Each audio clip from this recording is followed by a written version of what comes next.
श्री कृष्णा श्री कृष्णा श्री कृष्णा श्री कृष्णा।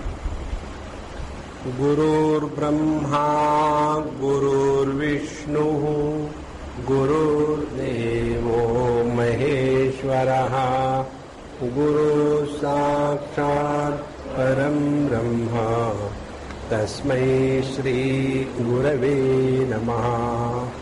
तस्मै श्री गुरवे नमः। माम अनाराध्य परमां चिरं विद्यां तुम श्रीमतीं कथं प्राप्येत परमां विद्यामद्वैत सन्निकां तदेवाद्वैत विज्ञानं केवलाया पराचितिः तस्या शुद्ध दशामर्षो द्वैतामर्ष विभावकः यदा चित्तं स्वमात्मानं केवलं ह्यभिसम्प्रत्येत तदेवानु विभाति स्यात् विज्ञानम ऋषि सत्तमः। जब तक के हम उपासना के द्वारा अपने अंतःकरण को पवित्र नहीं करते, एकाग्र नहीं करते, तब तक के हमारा मन या चित्त परमात्मा के चिंतन का अधिकारी नहीं बनता। देखो, अधिकार होना अत्यंत आवश्यक है। अनाधिकार चेष्टा जो होती है उसके द्वारा कुछ प्राप्त नहीं होता, और इसलिए जो साधना है वो साधना परमात्मा के प्राप्ति की नहीं है, साधना है अपने आप को लायक बनाने की। इसीलिए हम अपने आप को लायक बनाए। तो लायक किस लिए बनाते हैं, किस प्रकार से बनाते हैं? तो दो बातें। पहले, जो जो अपने कर्तव्य कर्म इत्यादि है उसको पूरा करके अंतःकरण को राग द्वेष से मुक्त करे, और उपासना के द्वारा अपने मन को एकाग्र करे। ऐसा शुद्ध एकाग्र जो चित्त है वही तत्व को ग्रहण करने में सक्षम बनता है, अन्यथा नहीं। इसीलिए माम अनाराध्य परमां चिरम विद्यां तु श्रीमतीं, मेरी माने यह श्री विद्या की अनेक सालों तक योग्य उपासना किए बगैर कोई भी यह जो अद्वैत विद्या है इसको ग्रहण नहीं कर सकता। यहाँ तक के कल हमने देखा। और आगे बताते हैं, तदेवाद्वैत विज्ञानम केवलाया पराचितिः तस्या शुद्ध दशामर्षो द्वैतावर्ष विभावकः। और अब यहाँ तत्व की बात बताते हैं। जो केवला पराचिति है, केवला पराचिति माने शुद्ध चैतन्य।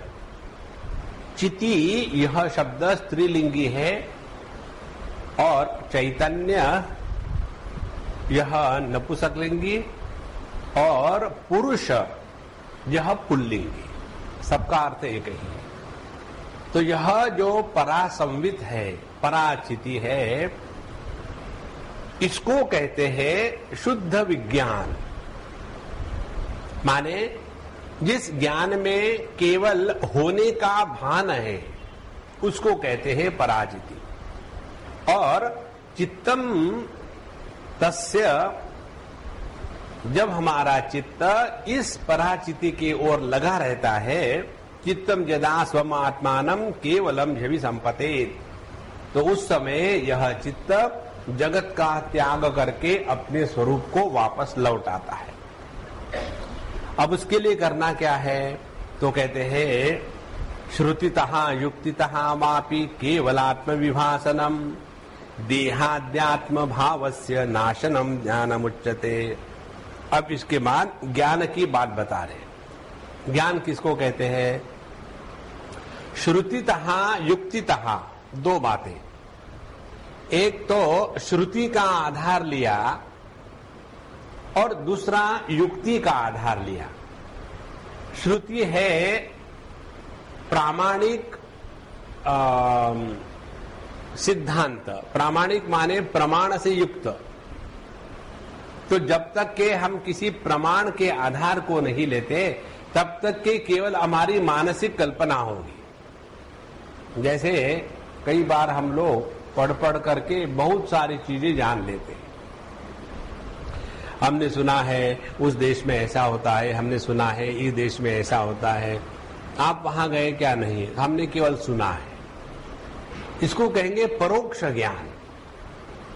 और जो वहां जाके रह के धक्के खा के आए उनका होगा अपरोक्ष ज्ञान।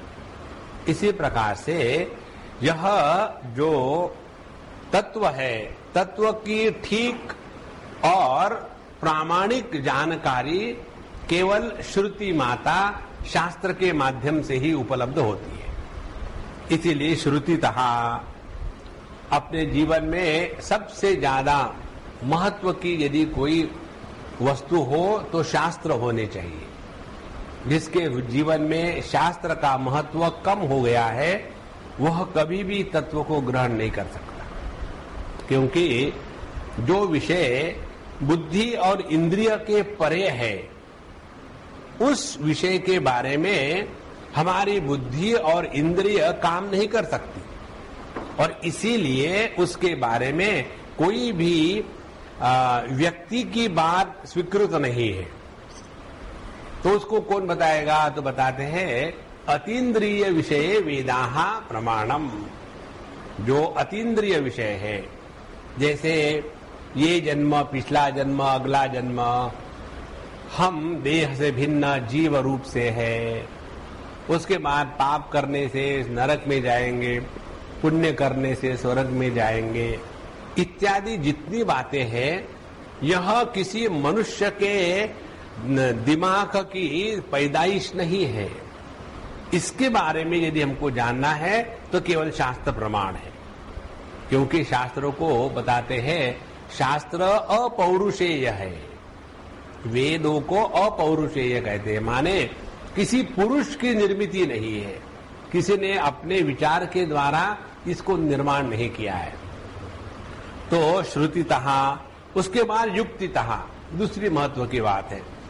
श्रुति को हम श्रद्धा से स्वीकार करते हैं और युक्ति से श्रद्धा के द्वारा जो स्वीकृत है उसको अनुभूति में उतारते हैं।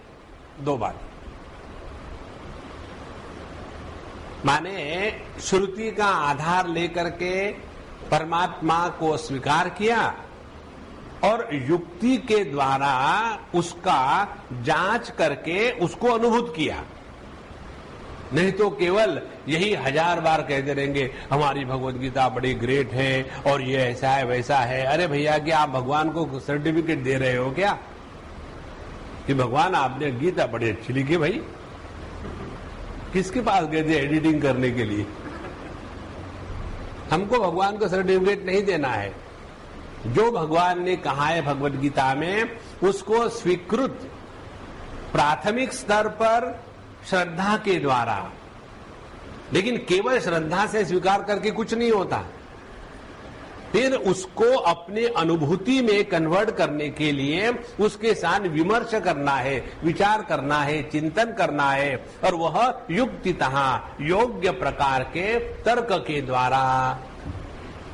इस प्रकार से श्रुतितः युक्तितो वापि केवल आत्मविभासनम, और उसके द्वारा केवल आत्मविभासनम, केवल अपने अस्तित्व का भान मात्र।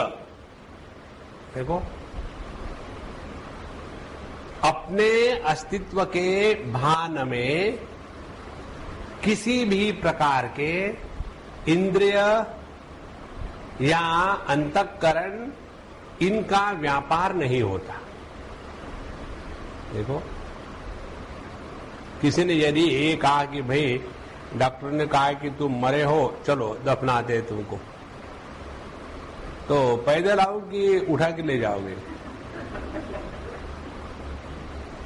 आप देखो, तो कोई कितना भी बड़ा हो और हमको कहे कि हम जिंदा नहीं है, तो हमको अपने होने में किसी दूसरे प्रमाण की अपेक्षा नहीं है। देखो, यह जो प्रमाण निरपेक्ष स्वात्मानुभूति है उसको कहते हैं परमात्मा।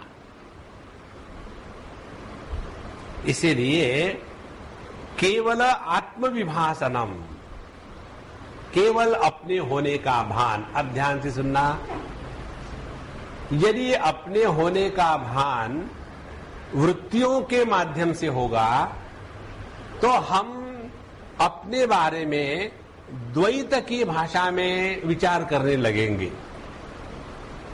मैं तो बड़ा अच्छा हूं, हमेशा भगवान से डरता आया हूं। भगवान से क्यों, पूरी दुनिया से डरता हूं, बच्चों से, बीवी से, पड़ोसी से, और यही मेरा जीवन है, डरपोक डरपोक डरपोक। यह थोड़ी विचार है। तो जो हम अपने बारे में सोचते हैं और उस सोचने में विचारों का यदि प्राधान्य है तो वह चिंता है, वह तत्व चिंतन नहीं है। इसीलिए स्वात्म केवल विभासनम, केवल माने उसके सिवा और कुछ नहीं, मात्र जिसको कहते हैं। 1000 रुपए मात्र माने ओनली, उसके सिवा और कुछ नहीं, केवल। यह शास्त्रीय शब्द है। इसमें 3 प्रकार के भेदों का निराकरण किया जाता है। 3 प्रकार के भेद होते हैं, विजातीय भेद, सजातीय भेद और स्वगत भेद। विजातीय भेद माने पेड़ और जानवर, गाय, ये दो जाति के हैं। तो गाय और पेड़, इसमें जो भेद है वो विजातीय भेद है। अब पेड़ ले लो, पेड़ों में कितने प्रकार है? आम का है, इमली का है, और बरगद का है, वटवृक्ष है, कितने पेड़ हैं। तो पेड़ों में जो भेद है वो सजातीय भेद होगा।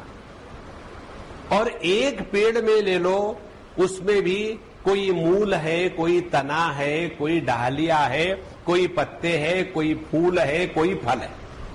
ये हो गया स्वगत भेद। तो केवल माने वह जिसमें विजातीय, सजातीय और स्वगत भेद, इसका पूर्ण अभाव है। और इसीलिए यहां किसी वृत्तियों का व्यापार नहीं हो सकता। तो यह जो वृत्ति व्यापार रहित अपने अस्तित्व का जो भान है, उसको कहते हैं केवलात्म विभासनम।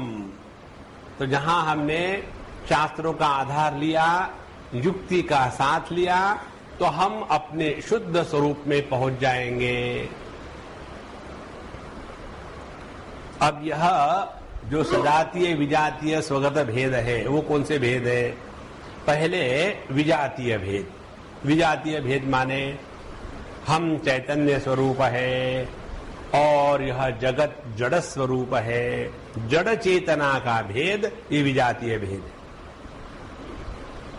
फिर सजातीय भेद। सजातीय भेद माने हम भी चैतन्य स्वरूप है और अगले वाला आदमी भी चैतन्य स्वरूप है, दोनों चैतन्य है, दोनों में क्या फर्क है?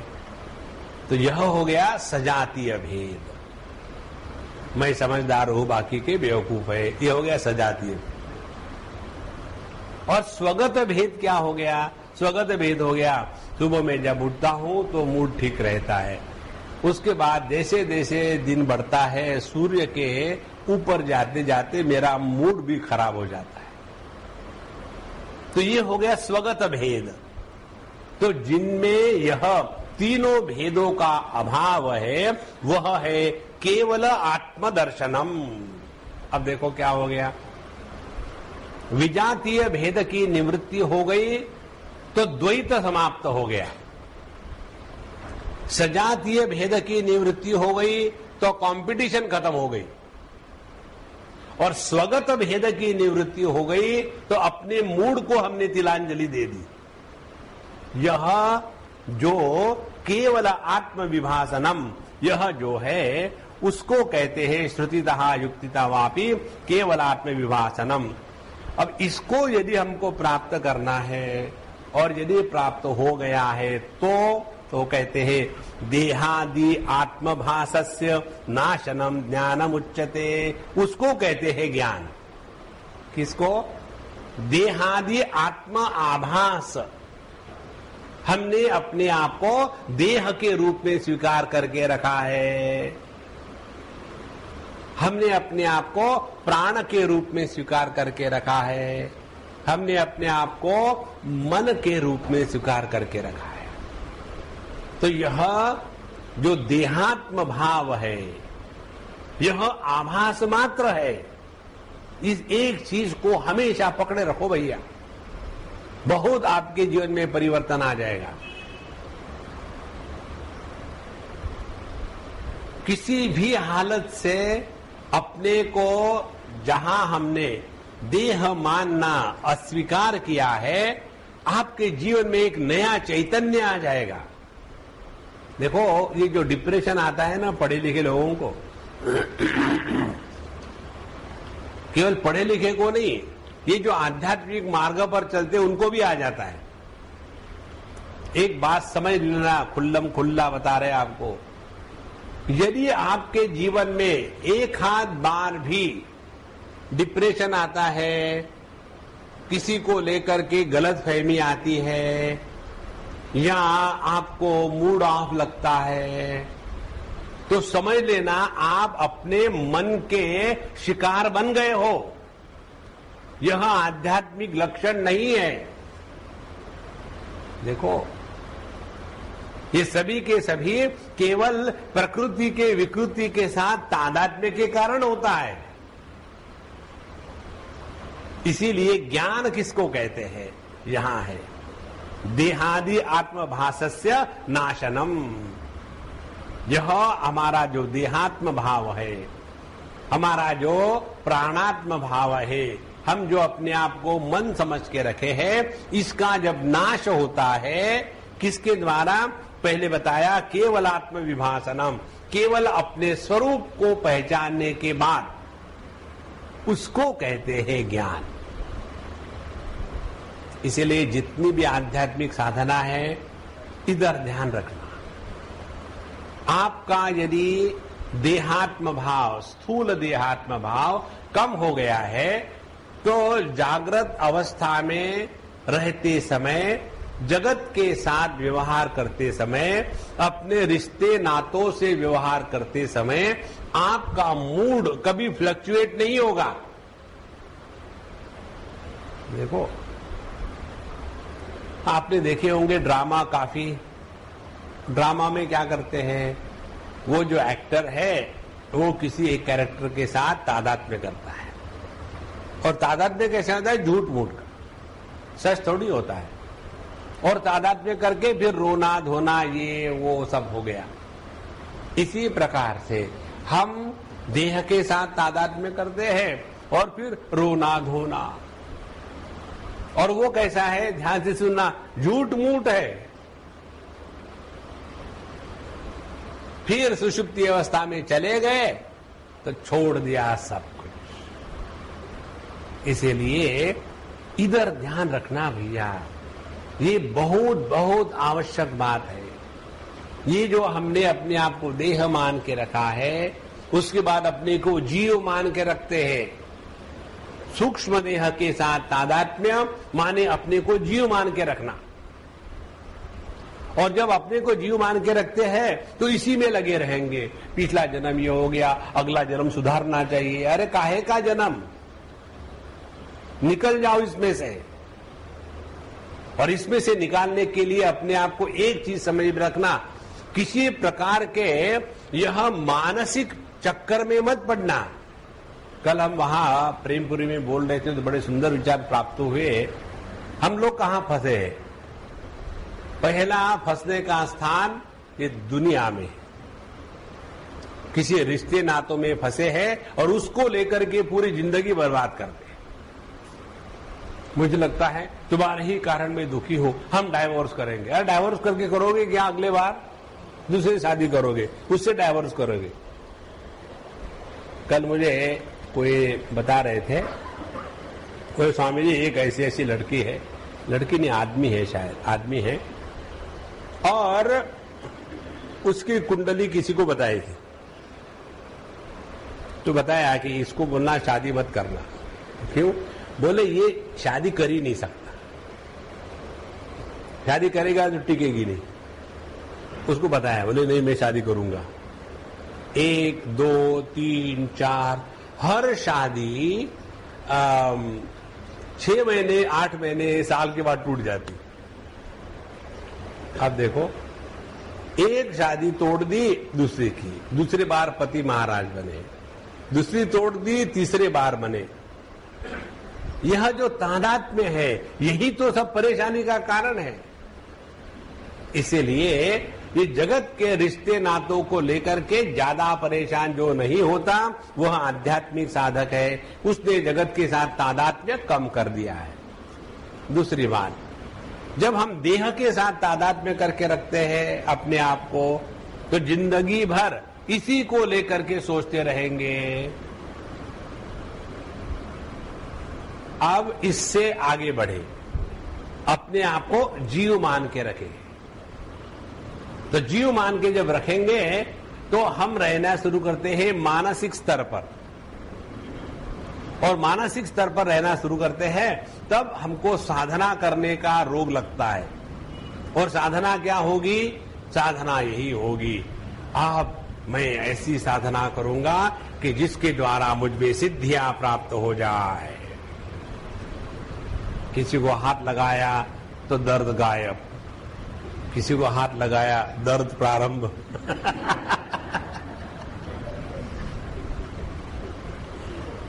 देखो, इस चक्कर में मत पड़ना। और जो भी हाथ लगा के आपका भला करते हैं वो हाथ लगा के बुरा भी कर सकते हैं। इस चक्कर में मत पड़ना। यह केवल मानसिक ग्रोथ है और कुछ नहीं है। जैसे उदाहरण ले लो आप, ये जो होते हैं ना वेट लिफ्टर्स, खामो खाम उठाते नीचे और ऊपर रखते रहते हैं, तो क्या हो जाता है, उनकी जो मसल मुसल है वो ऐसी जबरदस्त हो जाती है ना। प्रयत्न करो आपकी भी हो जाएगी। इसी प्रकार से ये जो मानसिक कुश्ती है ना, उसके द्वारा हम चित्त को एकाग्र करेंगे। त्रयम एकत्र संयमः, मन को देश काल वस्तु इन तीनों में बांध करके जब एकत्र करते हैं तो उस मन के स्थिति को कहते हैं संयम। और यह संयम जागृत होने के बाद ये संयम आप जिस जगत में लगाओ वैसी वैसी सिद्धियां प्राप्त होती है। और वैसी सिद्ध प्राप्ति होने के बाद फिर क्या होता है, जैसे एक पहलवान जहां भी जाएगा, आपने कभी देखा क्या एक आधा पहलवान हो? हाँ, क्योंकि मैं दूसरों के कंपैरिजन में बड़ा हूं। यदि शारीरिक बल के कारण हम अपने आप को दूसरों से ऊंचा समझते हैं, तो जिनको ये सिद्धियां होगी, जिनको ये मानसिक प्रक्रिया से प्राप्त उपलब्धियां होगी, वो क्या अपने आप को सबके जैसा समझेंगे? जहां हमने अपने आप को सबसे अलग करके रखा है वही तो बंधन है। और फिर उसमें फिर भेद शुरू हो जाता है, ये हमारे ग्रुप का, वो उसके ग्रुप का। देखो ये जितने भी होते हैं ना इस चक्कर वाले, देखो उसमें कैसा होता है। एक कहेगा नहीं हम उस महात्मा के नहीं पास आते, हम अपने गुरु महाराज के पास जाएंगे। उसमें क्या जाना है, हमारे गुरु यही है। देखो इसी में पूरी जिंदगी बर्बाद हो जाती है, क्योंकि हमने इस जीव भाव को स्वीकार करके उसी में फंसा है। इससे भी हट जाओ, ये केवल मानसिक ग्रोथ है, वास्तविक नहीं है। और जहां आप अपने स्वरूप में स्थित हो गए, देखो कितना सुंदर है यह विचार। इसीलिए पतंजलि महर्षि स्पष्ट कहते हैं, इस चक्कर में मत पड़ना। ये सब सिद्धियां जो है यह साधक के जीवन में बहुत बड़ा प्रतिबंध होती है, लेकिन अब हम उसी में फंस जाते हैं और ऐसे सोचते हैं कि चलो अपना तो भला हो गया है। एक हमारे मित्र है, बहुत अच्छे साधक है, बड़े अच्छे हैं, खूब उपासना करते हैं, हमसे बड़ा प्रेम है उनका, हमसे बहुत बड़े हैं। बस मुझे वही कहते हैं स्वामी जी आपका तो काम हो गया, मेरा काम पूरा कर दो। मैंने बोला मैंने कोई काम शुरू ही नहीं किया, होगा इसका पूरा। बोले नहीं, आपका पूरा हो गया, मेरा पूरा करा दो। अभी तक मुझे समझ में नहीं आया काम पूरा होना माने क्या। देखो हमने कहा देखो भैया पूरा आधा कुछ नहीं होता, या तो होता या तो नहीं होता आधा पूरा नहीं होता कुछ।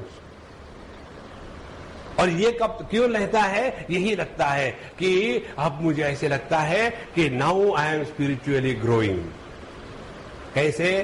पहले मैं सुबह में 10 बजे उठता था, अब 8 बजे उठता हूं। स्वामी जी आध्यात्मिक प्रगति थोड़ी तो हो रही है ना। पहले मैं मांस मच्छी खाता था, अब घास खाता हूं। अरे भैया खाना छोड़ो। अच्छा उसके द्वारा प्रगति होती है, कल से बंद। ये जितना है ये प्रकृति में ही फंसे हैं, उसके बाहर नहीं निकलना चाहते। और इसीलिए पहले हम फंसते हैं दुनिया में, वहां से हट जावे। फिर हम फंसते हैं देहात्म भाव में, वहां से निकल जावे। फिर हम फंसते हैं जीवात्म भाव में, और ऐसी साधना करके सब प्रकार की सिद्धियों के पीछे पड़े रहते हैं। हमारे रामकृष्ण परमहंस महाराज को मिलने के लिए एक बड़े सिद्ध योगी आ गए, और आने के बाद ये अपने महात्मा अपने मस्ती में बैठे थे। तो योगियों को यदि योग्य प्रकार से आप उनका आदर सत्कार ना करो तो बड़ा गुस्सा आता है, क्योंकि बाकी लोगों से हम श्रेष्ठ है। अच्छा वो आ गए और उनको कोई ध्यान नहीं दिया, तो उन्होंने कहा मैं आया हूं, आपने देखा नहीं मुझे? बोले अच्छा हो गया, बैठिए आइए। मालूम है मैं कौन हूं? बोले नहीं हम नहीं मालूम, जानते नहीं। बोले मैं अमुक अमुक योगी हूं और गंगा जी को पार करके आया हूं चल के, गंगा जी के ऊपर में। बोले बाप रे बहुत बड़े योगी है, आपने ये सिद्धि प्राप्त करने के लिए कितना समय लगाया? 25 साल, तब जाकर के सिद्धि प्राप्त हो गई।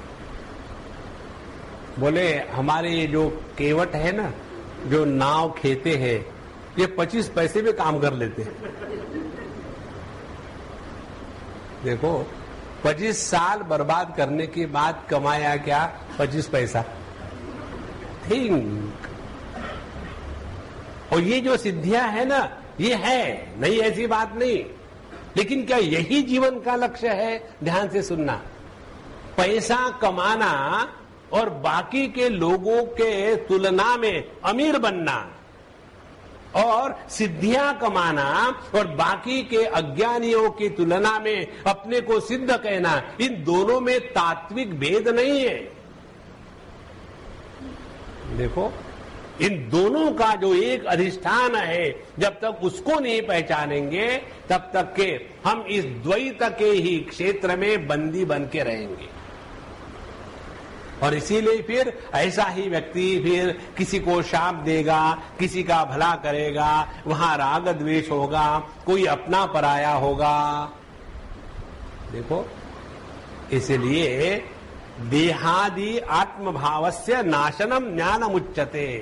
तो असली ज्ञान वह है कि यह जितना भी द्वैत का संबंध ला करके हमने अपने आप को सबसे अलग कर लिया है, वही तो अज्ञान है। इसका जब नाश हो जाता है तब ज्ञान उच्यते, उसको कहते हैं ज्ञान। अच्छा तदेव भवति ज्ञानिम यज्ञानेन तु किंचन भासमानपि क्वापि न विभायत कथंचन तदेवाद्वैत विज्ञानम यद विज्ञानेन किंचन अविज्ञातम नैव भवेत् कदाचित् लेशतोऽपि च। इस प्रकार से ज्ञान तो वही है कि जिसके होने पर अब कोई भी वस्तु को देख करके अनात्म भाव की जागृति नहीं होती। ध्यान से सुनना। हम इस माइक को देख रहे हैं और हम अपने हाथ को देख रहे हैं। यह जो माइक को देखना है और हाथ को देखना है, इसमें कतई फर्क नहीं। इस माइक को हम जिन आंखों से देख रहे हैं उसी आंखों से हाथ को देख रहे हैं। यह माइक और आंखें एक दूसरे से अलग है, हाथ और आंखें एक दूसरे से अलग है। लेकिन जब माइक को देखते हैं तो उसमें अनात्म भाव जागृत हो जाता है, और जब हाथ को देखते हैं तो उसमें अनात्म भाव जागृत नहीं होता। देखो, और इसीलिए माइक को लेकर के मन में इच्छा हो सकती है, इसको ले जाए, या इससे डर लगेगा, पता नहीं शौक भी लगता है क्या, जरा हाथ लगा के देखे, हाथ को देखे तो पता नहीं शौक लगता है क्या, नहीं, इसको लेकर के इच्छा भी होती नहीं। इसीलिए वह ज्ञान जिसमें अनात्म भाव की निर्मिति नहीं होती, उसी को ज्ञान कहेंगे। और उसके बाद अविज्ञातम नैव भवेत कदाचित लेशतः अपि, उसके बाद इस जगत में कुछ भी अविज्ञात जानने का बचा नहीं रहता। ध्यान से सुनना, इस स्थूल जगत में चाहे कोई कितना भी ज्ञानी हो, अपने इंद्रिय के द्वारा संपूर्ण विश्व को आज तक किसी ने नहीं देखा। देखो, उसी प्रकार से हमने अपने मन के द्वारा संपूर्ण जगत को नहीं देख सकते, या बुद्धि के द्वारा। आपकी बुद्धि बड़े कितने तीक्ष्ण हो, आपके पास आधा दर्जन डिग्रियां हो।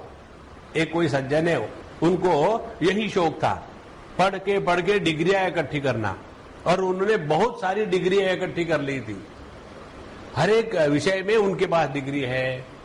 अब ये सब करने के बाद भी अपूर्णता की भावना है, वो ज्यों की त्यों रहती है। तो जैसा ये जागृत का अनुभव है, वैसा ही स्वप्न सुषुप्ति का। लेकिन जहां हमने इन तीनों का जो अधिष्ठान है, एक चैतन्य को पहचान लिया, तो उसके बाद इस जगत में जानने योग्य, वर्दी ऑफ नोइंग, कुछ भी नहीं बचता। इस प्रकार से सर्व विज्ञानात्म रूपम यद विज्ञानम भवेत खलु तदैवाद्वैत विज्ञानम परमम तापसोत्तमः। इसलिए हे ऋषिगणों, हे तपस्वियों में श्रेष्ठ, ये समझ लो विज्ञान की पराकाष्ठा किसमें है? विज्ञान की पराकाष्ठा है सर्व विज्ञान आत्मरूपम। माने जब हमारे ज्ञान में अनात्म भाव का पूर्ण अभाव हो जाता है। देखो, अनात्म भाव का अभाव कैसा है?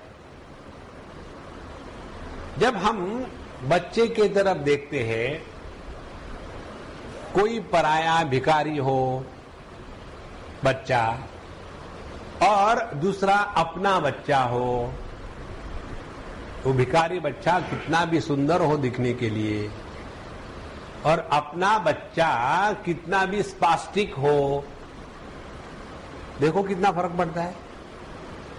माने जब हम अपने बच्चे की तरफ देखते हैं तो अपने से भिन्न होने के बाद भी उसके प्रति आत्मभाव होता है, आत्मीयता होती है। देखो, माने द्वैत के अनुभूति में, ध्यान से सुनना, द्वैत के अनुभूति में जब द्वैत का प्रभाव नष्ट हो जाता है, तब जाकर के हम अद्वैत के सिद्धि पर चल रहे हैं। ये मत समझ लेना कि यह ज्ञान होने के बाद बेवकूफ बन गए। क्या आत्मा अनात्मा का भेद ही नहीं समझता? खाने को बैठे, आप पता ही नहीं किसके कौन से मुंह में डालूं, सभी मुंह अपने ही है, और इसीलिए ऐसे पकड़ के बैठे, महात्मा जी खाओ ना, नहीं भैया, क्यों? अब समझ में नहीं आ रहा कौन से मुंह में डालूं। इसलिए सर्व विज्ञान आत्मरूपम यद विज्ञानम भवेत खलु। असली ज्ञान यही है कि जिस ज्ञान में द्वैत की अनुभूति होने के बाद भी द्वैत के द्वारा प्रभाव नहीं होता और संपूर्ण जगत को जो आत्म भाव से स्वीकार करता है उसी का ज्ञान परिपक्व है। भगवद गीता के 6वें अध्याय में चले जाओ। आत्मौपम्येन सर्वत्र समम पश्यति अर्जुन सुखम वा यदि वा दुखम स योगी परमो मतः। देखो, आत्मौपम्येन सर्वत्र समम पश्यति अर्जुन, जो सबको आत्म भाव से देखता है। जहां हमने सबको आत्म भाव से देखा तो सबकी खुशी में हम खुश हैं, और जहां दुख दिखा वहां दुखी नहीं है, वहां फिर हम उसको मदद करने के लिए अपने आप पहुंच जाते हैं। देखो, ये दो बातें जीवन में स्वाभाविक हो जाती है। स योगी परमो मतः, वह परम योगी है। एक जगह आसन मान के बैठा है और तुम्हारा भला हो, तुम्हारा सत्यानाश हो, ये करने वाला नहीं। देखो, जो सबके साथ तादात्म्य होकर के रहता है वह परम योगी है, और जिसने केवल अपने प्रकृति को, मन को वश में कर करके अनेक प्रकार की सिद्धियां इकट्ठी कर ली है और फिर अपने आप को लोगों से भिन्न करता है, कहता है और उसी में फंसा है, वो गलत है। इसलिए हमको ये सभी के सभी परिच्छेद, इनका त्याग करके परिपूर्ण में समाप्त करना है अपने आप को। सर्व विज्ञानात्म रूपम यद विज्ञानम भवेत खलु तदैव अद्वैत विज्ञानम परमम तापसोत्तमाः। इसी को कहते हैं परम अद्वैत की अनुभूति। तो अद्वैत की अनुभूति में यह नहीं समझ लेना है कि हम अपने आंखों से देखते हैं तो द्वैत नहीं दिखेगा। ध्यान से सुनना। हमने पढ़ के जान लिया सूर्य स्थिर है और पृथ्वी उसके अगल बगल चक्कर काट रही है, और पृथ्वी अपने ही एक्सिस पर घूम रही है, और इसके कारण सूर्य का उदय अस्त इसकी भ्रांति होती है। अब हमको इस शास्त्रीय सिद्धांत के प्रति मन में कोई संदेह नहीं, हमने इसको स्वीकार कर लिया और हम चले गए थे बड़े दूर आकाश में, और वहां से देखा कि पृथ्वी सूर्य के अगल बगल में घूम रही है, सूर्य स्थिर है। एकदम साक्षात अनुभव ले लिया, बहुत बढ़िया। उसके बाद आपने सुबह उठे और आंखें खोली तो आपको फिर वही दिखेगा, सूर्य का उदय हो रहा है और शाम को सूर्य का अस्त हो रहा है। देखो, आपके परसेप्शन में फर्क नहीं होगा, लेकिन आपके ज्ञान में फर्क होगा, क्योंकि परसेप्शन आपको हो रहा है इंद्रिय के परिच्छिन्नता के कारण, लेकिन जो आपका ज्ञान है वह ज्ञान इंद्रिय ज्ञान को क्रॉस करके उसके परे चला गया है। देखो, इसको कहते हैं अद्वैत ज्ञान की सिद्धि। जैसे 5वें अध्याय में भगवान बताते हैं, विद्या विनय संपन्ने ब्राह्मणे गविहस्तिनि शुनि चैव श्वपाके च पंडिताः समदर्शिनः इहैव तैर्जितः सर्गः येषां साम्ये स्थितं मनः निर्दोषं हि समं ब्रह्म तस्मात् ते ब्रह्मणि स्थिताः। तो जो अनेकता में एक तत्व का अवलोकन करता है और वह तत्व अपने से अभिन्न के रूप में जानता है, वही अद्वैत की निष्ठा में स्थित हो गया है। और इसलिए तदेवाद्वैत विज्ञानम परमम तापसोत्तमाः। अब यह ज्ञान का होने के बाद क्या होता है? ज्ञाते यादृश विज्ञाने संशयाश्चर्य संभृताः वायुने वा भ्रजालानि विलीयन्ते परम हि तत् कामादि वासना सर्वा यस्मिन् सन्ति न किंचन शिवुर्भग्न द्रष्टा हिरिव तद्विज्ञानम परमं स्मृतम। कहते हैं जाति यादृश विज्ञाने, इस प्रकार की जब हमारी निष्ठा जागृत हो जाती है, जाते जागृत होना, यादृश विज्ञाने, ऐसा ज्ञान जो पहले इसमें बताया, सर्व विज्ञानम आत्मरूपम, केवल आत्मानुभूति, अनात्म भावना का तिरस्कार, द्वैत में भी जब ऐसा ज्ञान हो जाता है तो संशया स्थिर संभृता, जो अनेक अनेक संशय हमारे अंतःकरण में तूफान उठा रहे थे। शास्त्र की दृष्टि से कौन से संस्कार होते हैं? जो हमारे मन में संस्कार नहीं, संशय होते हैं, जो हमारे मन में तूफान उठाते हैं। पहला संशय, भगवान है भी।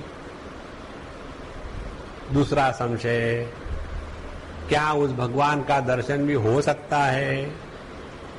तीसरा संशय, पता नहीं आज तक किसको हुआ है या नहीं, या पब्लिक बताए जा रही, हम सुने जा रहे हो। ये ही जो संशय है, ये हमको इस मार्ग पर नहीं चलने देते। ये तत्व को लेकर के संशय। दूसरे संशय होते हैं अपने को लेकर के, मुझे कभी संभव है कि मैं ये कर पाऊंगा? इसके लिए तो इतने बड़े त्याग की जरूरत है। महात्मा लोगों ने सब कुछ छोड़ छाड़ करके जंगल में गए और वहां उन्होंने विवस्त्र होकर के साधना करी। मुझे तो बेडरूम में भी, अपने बिस्तर में भी घुसते समय पूरा वेडिंग सूट पहने बगैर नींद ही नहीं आती, और बिना कपड़े से मैं कैसे रह सकता हूँ? वहां कहते हैं कि उन्होंने कंदमूल फल पत्ते खा करके खाना खाया। मैं तो ने कभी सलाद खाया ही नहीं। मुझे तो बड़ा बढ़िया बढ़िया श्रीखंड और जलेबी की सिवा मजा नहीं आता। मुझे लगता है मेरे से नहीं हो सकता ये।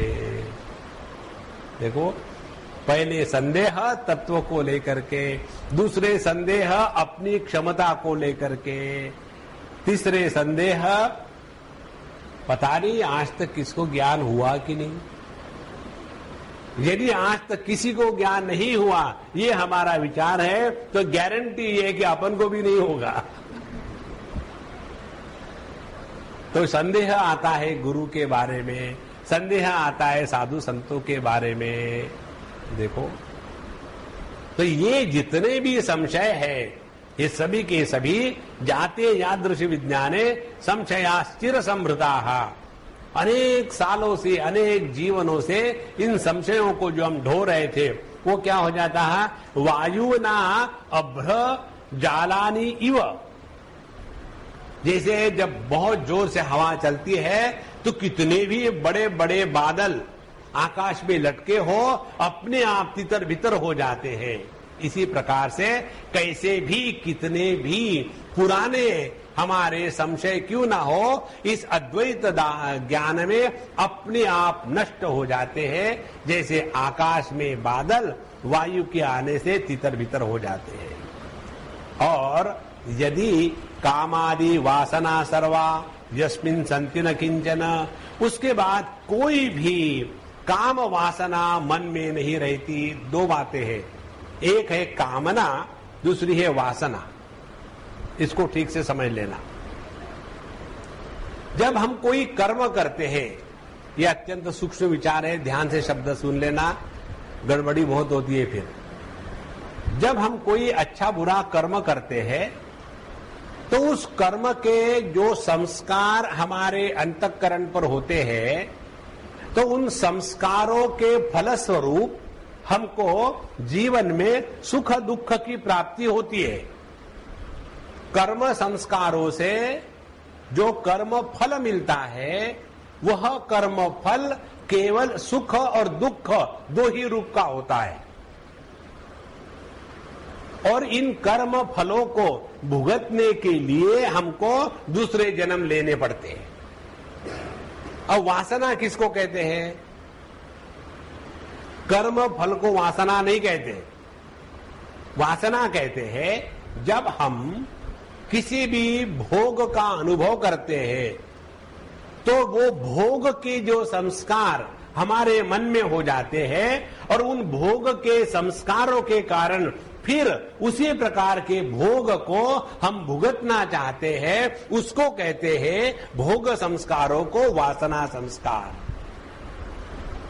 एक तो हो गए कर्म के संस्कार, दूसरे हो गए वासना अपने अनुभूतियों के भोग के संस्कार।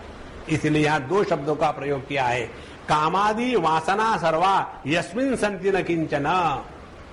तो इस अद्वैत ज्ञान में काम इत्यादि माने कर्म के फल जो है काम इत्यादि, ना तो वो रहेंगे ना तो वासनाएं रहेगी, ना तो हमारे पूर्व जो अनुभूतियां है उसका प्रभाव हमारे अंतःकरण पर नहीं होगा।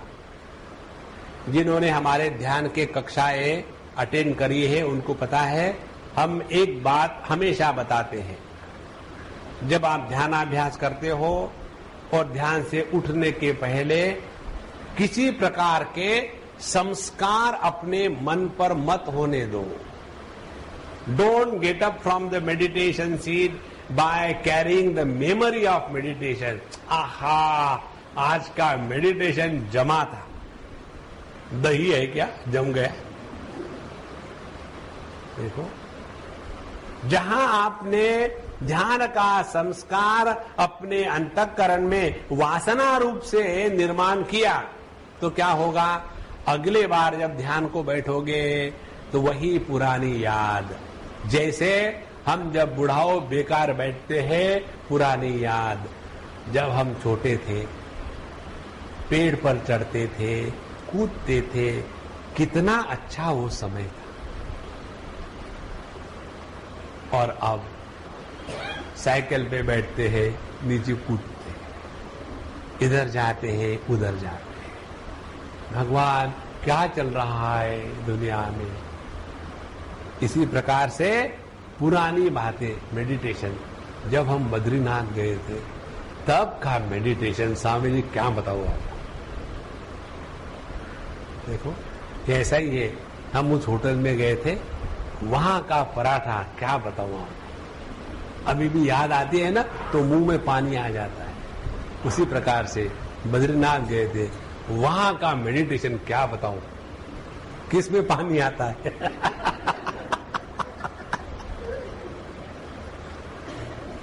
हम ये आपको इसलिए बता रहे हैं, लोग हमसे कहते हैं ओ, हम झूठ नहीं बता रहे। स्वामी जी हम आपके साथ आए थे ना रुद्रप्रयाग में, वहां के जो हम लोगों के मेडिटेशन हुए थे, उन मेडिटेशनों की टेस्ट अभी भी अपने मन में है। एक बहुत बड़े पढ़े लिखे सज्जन हमको बता रहे थे, माने उन्होंने ध्यान का योग थोड़ी किया, वो ध्यान भोग था, इसीलिए भोग की ही स्मृति होती है, योग में स्मृति नहीं होती। देखो योग में तो हम मिट जाते हैं, जब हम ही मिट गए तो स्मृति काहे की रहेगी। इसलिए कामादि वासना सर्वा यस्मिन् सन्ति न किंचन। तो किसी भी प्रकार के काम इत्यादि कर्म संस्कार या वासना इत्यादि भोग संस्कार दोनों भी इस अद्वैत ज्ञान में संपूर्ण समाप्त हो जाते हैं।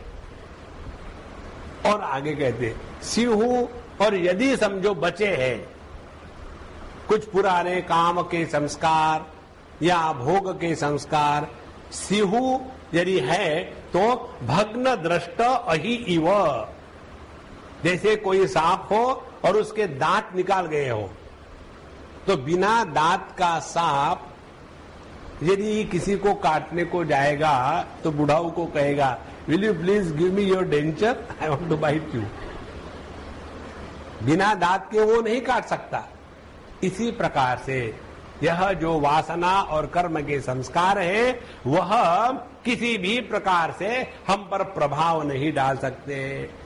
शास्त्रों में इसको लेकर के दूसरे शब्द का प्रयोग करते हैं, कहते हैं जिस प्रकार से दग्ध बीजानिव, माने आपने चने लिए और उसको रोस्ट किया और खाने के चने बनाए, तो यह जो खाने के चने बनाते हैं रोस्ट करने के बाद उसको यदि आप जमीन में डालो और सोचो कि उसमें से पेड़ पौधा निकलेगा तो नहीं निकलता। माने उस चने के दाने में जो न्यूट्रिशन की क्षमता है पेट भरने की वो तो रहेगी, लेकिन उसमें से दूसरा पेड़ पौधा बाहर आने की क्षमता नष्ट हो जाती है। इसी प्रकार से इस ज्ञान में यदि कुछ कर्म या भोग के संस्कार बच भी गए हो तो भी वह किसी दूसरे प्रकार के कर्म को या वासना को जन्म नहीं देते। इसीलिए स्युहु भग्न दृष्टा ही रिव तज विज्ञानम परम स्मृतम, उसको कहते हैं परम विज्ञान। यही जीवन की सर्वश्रेष्ठ स्थिति है। और यह जब परम विज्ञान हो जाता है, विज्ञानस्य फलम दुख सर्व दुखानाम विलयो भवेत् अत्यंता भय संप्राप्ति ही मोक्ष इत्युच्यते फलम। अब इसके बाद इस विज्ञान के फल की चर्चा शुरू हो रही। जिसको यह अद्वैत विज्ञान की प्राप्ति हो गई उसका फल क्या है? सर्व दुखानाम विलयः भवेत्। देखो, प्रसादे सर्व दुखानाम हानिरस्योपजायते प्रसन्न चेतसो ह्याशु बुद्धि पर्यवतिष्ठते। जब तक हमारे मन पर किसी भी प्रकार के दुख का बोझा है, हम भगवान का चिंतन नहीं कर सकते। ये स्पष्ट समझ लो। समझो मेरी शादी नहीं हो रही और मैं परेशान हो रहा हूं। स्वामी जी समझो क्यों? अरे मैं उदाहरण दे रहा हूं। और मैं भगवान के सामने जाऊंगा तो क्या बात करूंगा? भगवान तुम्हारे पास इतने लोग आते हैं किसको ट्राई करो ना। तो जब हमारे अंतःकरण में दुख होगा तो उस दुख के द्वारा पीड़ित होकर के हम उस दुख का ही चिंतन करेंगे, परमात्मा का चिंतन नहीं कर सकते। इसीलिए हमने आपको कितनी बार बताया है, साधना माने दुखी नहीं रहना। फिर चाहे आप माला घुमाओ हाथ में या स्कूटर पर, चलो ट्यूबलाइट जल गया कहीं उससे कोई फर्क नहीं पड़ता। महत्व की बात यह है कि आप दुखी आराम हो या नहीं। Do not justify your being miserable one. ये बहुत बड़ी साधना है। हमको ऐसे ही लगता है साधना माने क्या, कोई काउंटर बना दे और फूल के लिए हर चीज के लिए परेशान हो और सब कुछ आ गई, अब पूजा करनी है और सब शांति से बैठे हैं और पंडित जी परेशान। पंडित जी क्या चाहिए? माचिस है, माचिस। सब कुछ आ जाता है, माचिस ही नहीं होती। पंडित जी आप तो बीड़ी पीते हैं, धीरे पकड़, जोर से मत कहना। और पंडित जी अपने लुंगी में टक किया हुआ जो लाइटर है उसको एकदम तलवार के जैसा निकालते, खराट, और फिर उसी लाइटर से भगवान को जलाते। देख जला दिया। देखो इसी में फंसे रहते हैं, इसी में फंसे रहते। इसीलिए सर्व दुखानाम विलयो भवेत्। जीवन में कोई भी दुख का आक्रमण होने के बाद ऐसा जो सिद्ध पुरुष है तो दुखी नहीं होता। अब इसको जरा पकड़ लेना हृदय में। इसीलिए हमने आपको बताया है, कभी कोई गलती करता है उसको पनिशमेंट मत देना। कौन सी गलती करता है? किसी ने पूछा आपको, आपकी तबीयत ठीक है? बैठो बैठो बैठो बैठो, और शुरू हो जाओ। कि वो पछताएगा कि मैंने क्यों पूछा। देखो, don't punish people like this, they have made a mistake, it's okay. कोई जरूरत नहीं किसी को अपने दुख बताने की, हर एक के पास अपना कोटा बहुत है कि वो अपने पास जरा दुख कम है बताओ। कल मैं एक ये पढ़ रहा था ईमेल, बहुत दिनों के बाद एक अर्जेंट मुझे लिखना था कहीं, तो देखा ऊपर की ईमेल, 553 बैठे हुए, तो उसमें ऐसे पढ़ रहा था मैं, पढ़ के फिर डिलीट कर दिया। स्वामी जी ये पत्र मैं अपने लिए नहीं लिख रहा हूं, अपने बहन के लिए लिख रही हूं, उसका शादी हो गया है और दोनों अच्छे हैं, लेकिन दोनों की नहीं पटती और उसके कारण मैं परेशान होती हूं। मैं जब उसको समझाने का प्रयत्न करती हूं तो मैं उसकी छोटी बहन होने के कारण वो मुझे बेवकूफ समझती है। अब मैं तो बेवकूफ हूं नहीं, लेकिन उसको कौन समझाए? आप कुछ भी करो, उसको फोन करो, उसको समझाओ क्या कि तुम बेवकूफ नहीं हो। देखो, ये इसे कोई राम नहीं है, इसी में पूरा जीवन अपना नष्ट हो जाता है। विज्ञानस्य फलम सर्व दुखानाम विलयो भवेत्। इस जगत में एक भी व्यक्ति या वस्तु ऐसी नहीं है कि जिसके जीवन में दुख नहीं आते। ये संपूर्ण जगत में हर एक के पास दुख है। कारण मालूम है क्या है? दुख की परिभाषा आपको बताते हैं। प्रकृति वह है जिसमें विकृति स्वाभाविक है। ध्यान से सुनना, हम आपको दुख समझा रहे। प्रकृति वो है जिसमें विकृति स्वाभाविक है। हम वो है जिसमें विकृति है ही नहीं, क्योंकि हम है आनंद स्वरूप। अब गलती हमने करी, प्रकृति के साथ दोस्ती करी। देखो, प्रकृति के साथ दोस्ती करने के कारण प्रकृति के विकृति को अपना कह लिया, और अपन कौन है? आनंद स्वरूप। अब हो गया गड़बड़। मैं आनंद स्वरूप होने के बाद भी मुझ में विकृतियां कहां से आई? केवल तादात्म्य के कारण। इसीलिए जितने दुख है यह तादात्म्य के कारण आते हैं। यदि वो नहीं है तो मस्त रहोगे आप, कन्हैया के जैसे। कल एक SMS आया था, जब कृष्ण करता है तो रास लीला है, जब हम करते हैं तो कैरेक्टर ढीला है। हरे राम राम राम हरे। देखो, यह जो जगत है ना, इसमें किसी भी प्रकार से दुखी होना यह ज्ञान का लक्षण नहीं है। जहां ये बात भगवान ने कही ना, जैसे विज्ञानस्य फलम सर्व दुखानाम विलयो भवेत्। अब यही बात हमारे भगवान कृष्ण ने भगवद गीता में बताई है। गतासु न गतासुश्च नानुशोचन्ति पंडिताः। ज्ञानी वो है जो जीवन में दुखी नहीं होते। देखो, अब यदि आपके जीवन से दुख निवृत्ति हो गई हो, पहली बात। दूसरी बात, अत्यंत अभय संप्राप्ति ही दूसरी बात हो जाती है।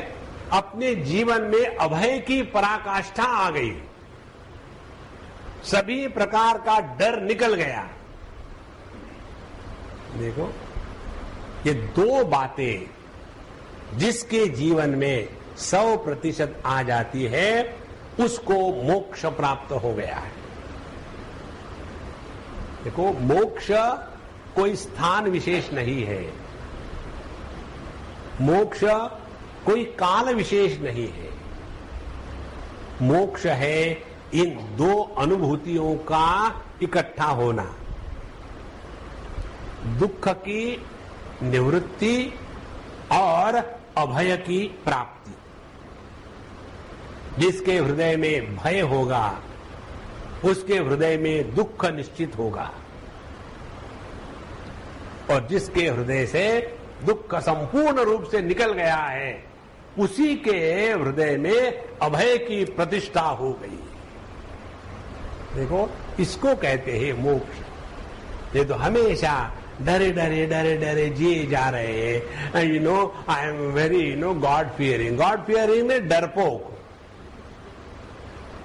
देखो, जहां आपके हृदय से ये दो बातें निकल जाएगी, दुख और भय, समझ लेना आप ठीक मार्ग पर चल रहे हो। और हमको दुख का हमने देखा कारण क्या है कि विकृति के साथ तादात्म्य किया और इसीलिए दुखी हो गए। अब भय का कारण क्या है, किसके कारण हमको डर लगता है, इस पर विचार करें। द्वितीया त्वयि भयं भवति। भय निर्माण होता है दूसरे के कारण।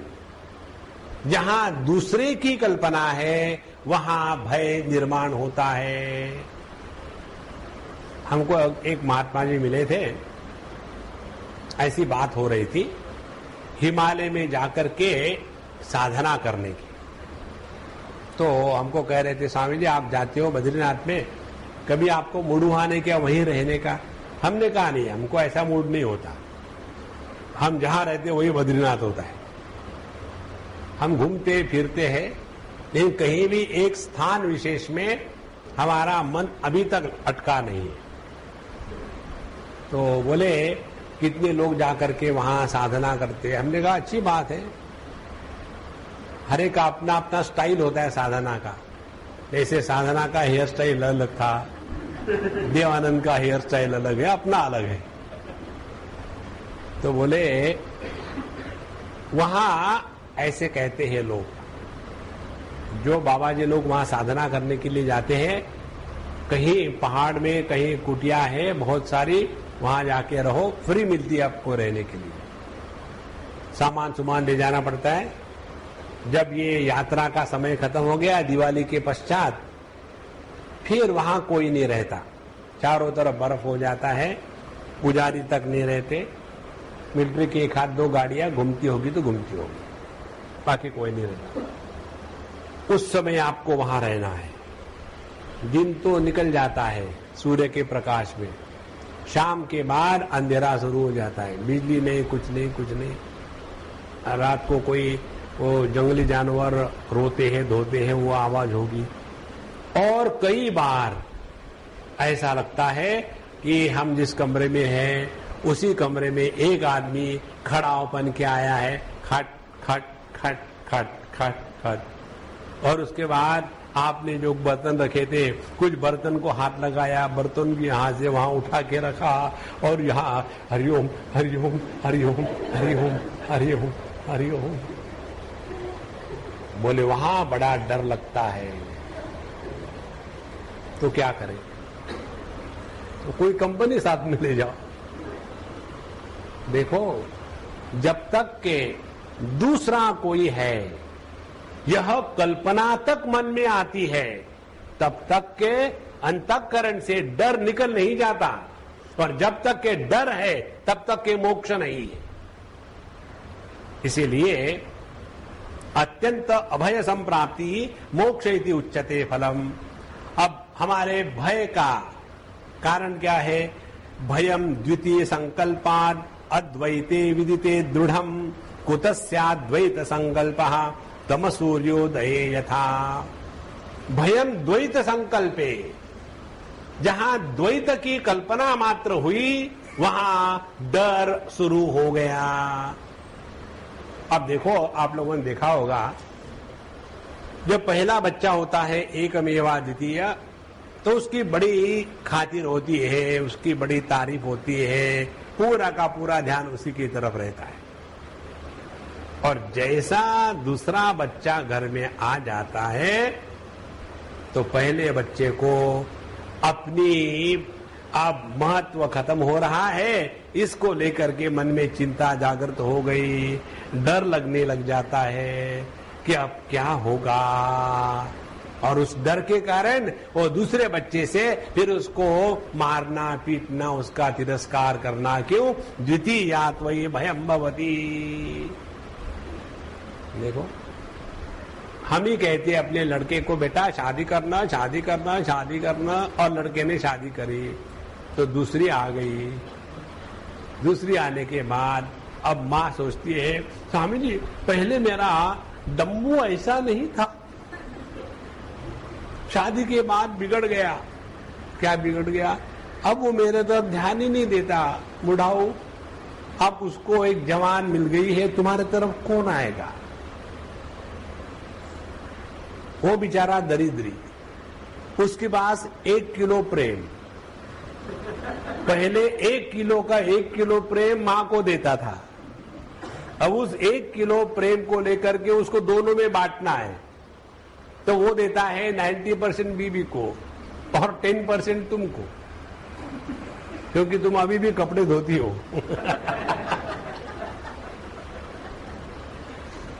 और फिर तुम्हारे मन में जेलसी शुरू हो जाती है, इसने लड़की ने ही मेरे लड़कियों को बिगाड़ के रखा है, स्वामी जी पहले ऐसा नहीं था, शादी के बाद ऐसा हो गया। फिर शुरू कह द्वितीयात् वै भयं भवति। डर लगने लगता है कि अब अपनी इस घर में चलेगी नहीं, पहले मैं सबको नचाती थी, अब ये मुझे नचाने वाली। इसीलिए भयम द्वितीय संकल्पात् अद्वैते विदिते दृढ़म। और जहां हमारी अद्वैत निष्ठा दृढ़ हो गई, फिर कुतस्याद्वैत संकल्पः तमः सूर्योदय यथा।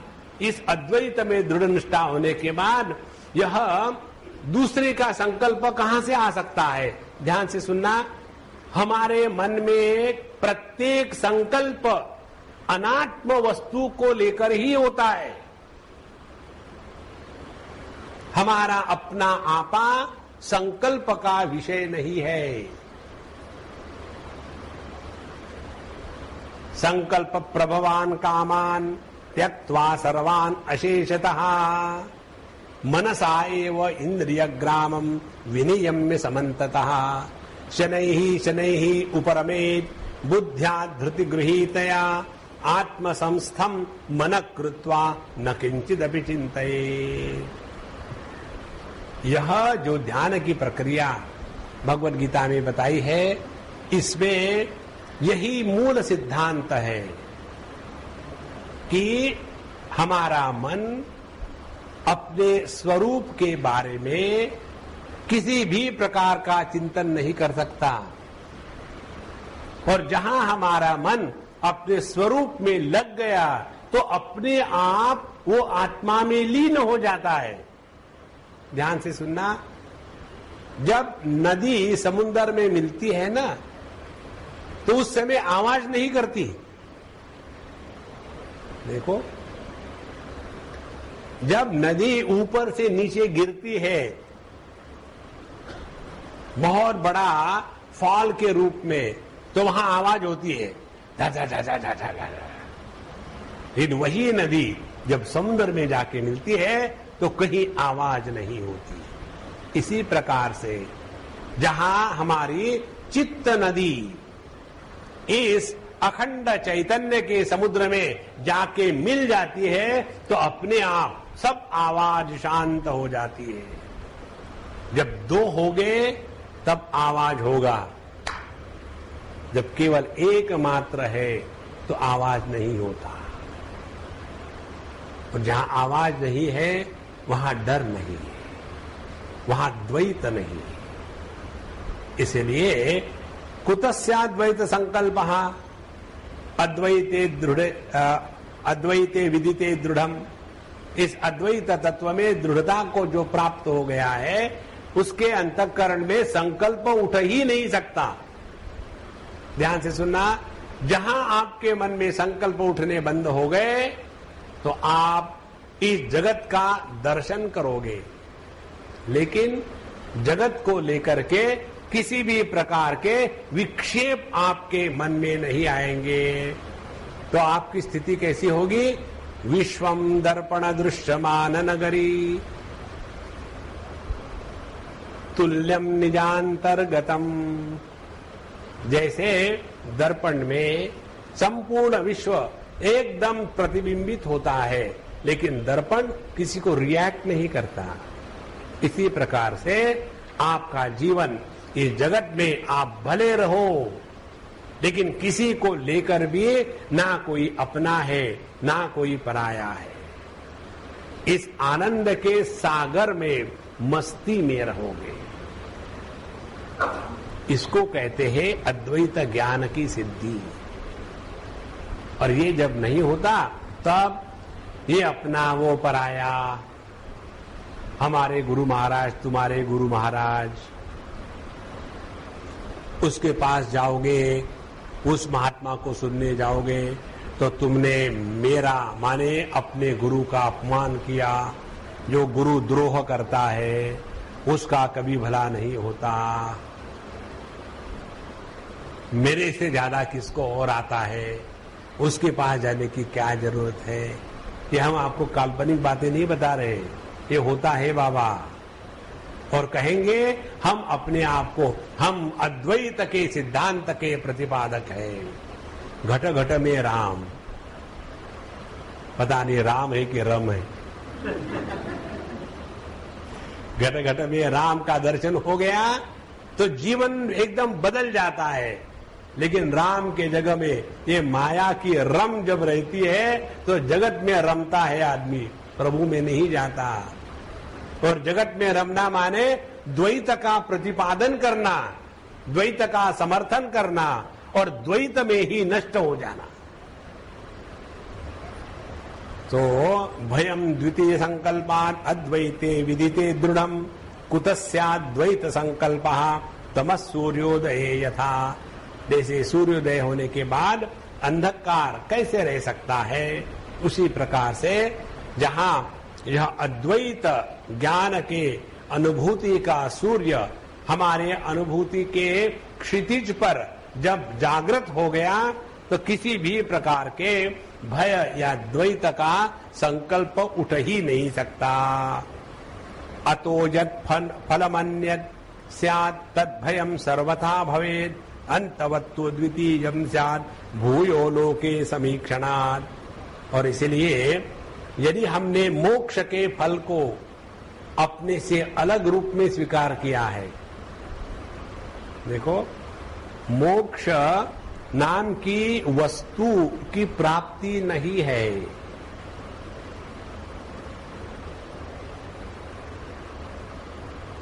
ऋषयो न भय क्वापि द्वैत संकल्प वर्जने।